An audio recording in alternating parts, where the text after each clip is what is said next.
Hi. If you're getting a black screen in Zenless Zone 0, here are a few solutions that I can show you to try to fix that. So, we're going to open our Epic Games launcher. Right here I have Zenless Zone 0. We're going to click on these three dots and we're going to click on Manage. After that, you can verify files. So what this does is goes through your files and checks if you have all the required files to run the game smoothly. If you don't have all the files, it will automatically download all the files needed for the game to run smoothly. So just by verifying your files, you might resolve your issue. The next issue might be your network settings, so just try to restart your network completely. I suggest restarting your router or modem and trying to connect to a wired connection rather than a wireless connection. A wired connection is always better.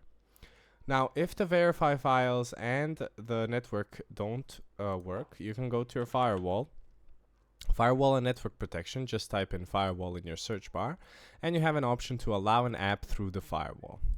Now here we can click on change settings, then we go to allow another app and we browse.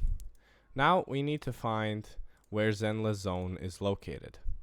If you're not sure where it is located, you can see here, if we go to the three dots and you go to manage and then installation, there is an option to open installation location. If you click this, it'll open the actual location of the game. You can come up here and copy the path where the game is located. So just click up here where you see the path for the game. Then we go back to our firewall and we paste that path where we wanted to add the game.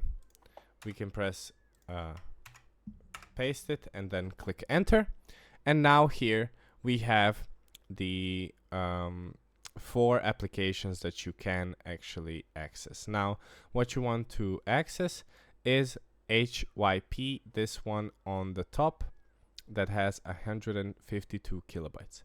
So you just click this, you click open and you click add, and now it's added to your firewall, and your firewall will not block the features of the game directly. That's it, and I hope it helps. The verify files should work best, but if it doesn't, you have these 2 options in your disposal as well. Good luck playing Zenless Zone 0, and I hope it fixes the crashes.